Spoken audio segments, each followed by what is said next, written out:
Novel ini mengangkat tema tentang perjuangan anak remaja untuk mendapatkan cinta meskipun dihantui dengan trauma masa lalu.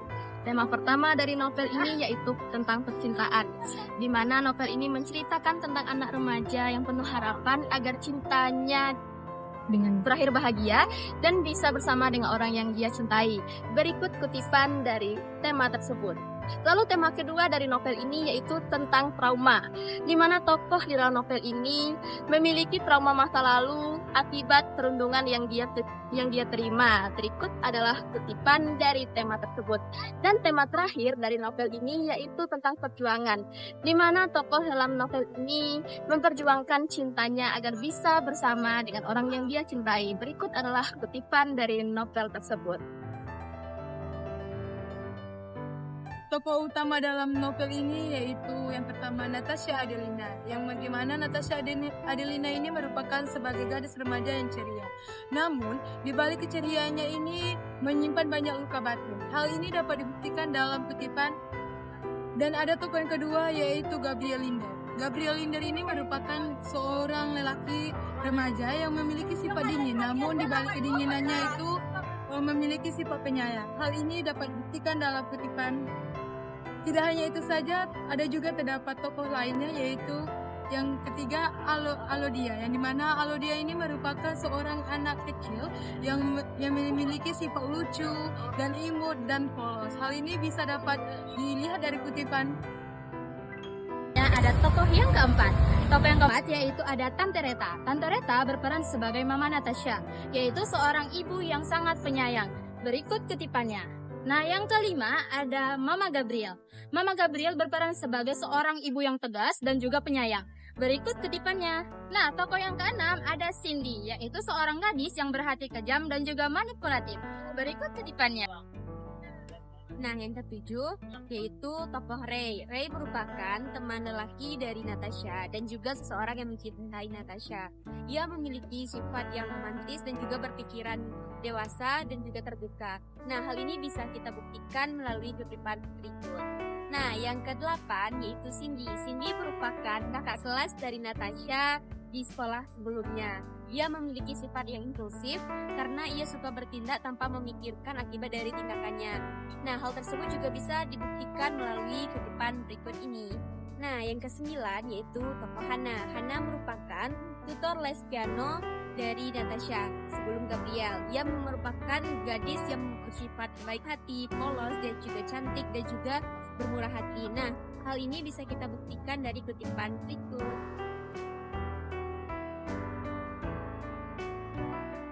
Novel ini menggunakan alur maju dengan sedikit kilas balik yang ditandai dengan adanya pendahuluan, munculnya konflik, klimaks, hingga resolusi. Nah, pada bagian pendahuluan, cerita dimulai ketika seorang remaja laki-laki bernama Gabriel Lenders diminta oleh ibunya untuk menjadi guru les anak temannya yaitu Natasha Adelina.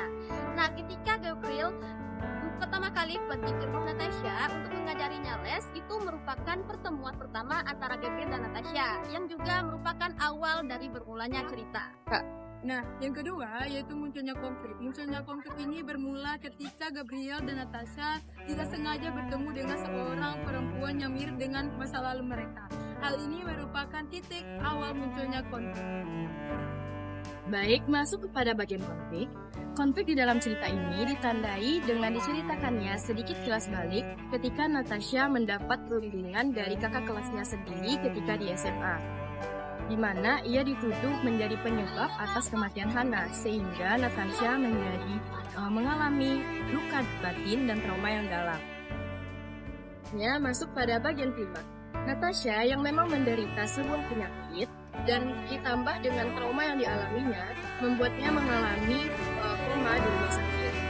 Selain itu, klimaks juga ditandai dengan terungkapnya seseorang, yaitu kakak kelas Natasha yang dulu pernah membunuhnya hingga ia mengalami trauma.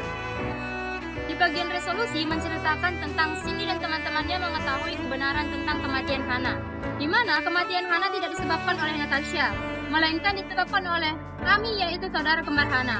Kebenaran ini mereka ketahui dari Ray dan Gabriel yang mencari tahu semua kejadian tersebut. Nah, selanjutnya di bagian akhir cerita, Natasha dinyatakan meninggal karena penyakit yang telah lama diidapnya. Selanjutnya yaitu latar. Latar juga terbagi atas 3. Yang pertama ada latar tempat, latar waktu, latar suasana. Nah, latar tempat yang paling disoroti dalam novel ini yaitu ada rumah Gabriel, rumah Natasha, restoran, sekolah, gedung kesenian Jakarta, terus ada rumah sakit. Hal ini bisa dibuktikan melalui kutipan di bawah ini. Nah, selanjutnya itu adalah latar waktu.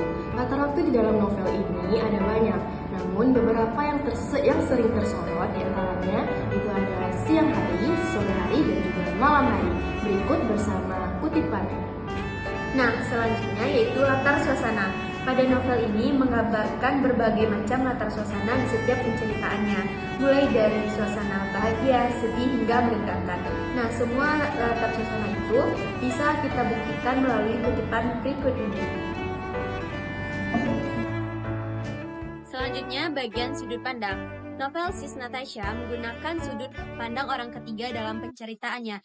Hal ini ditandai dengan pengarang menggunakan nama tokoh atau kata ganti dia dalam menceritakan novel tersebut. Nah, semua ini bisa dibuktikan dari kutipan berikut.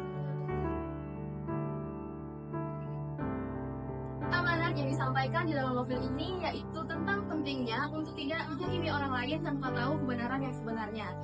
Setiap orang pasti memiliki alasan atas sikap dan keputusan yang mereka lakukan. Selain itu, kejujuran juga penting dalam menjalin sebuah hubungan agar tidak terjadinya kesalahpahaman. Dan yang terakhir, kita diajak untuk menghargai waktu dan juga orang-orang di sekitar kita sebelum terlambat.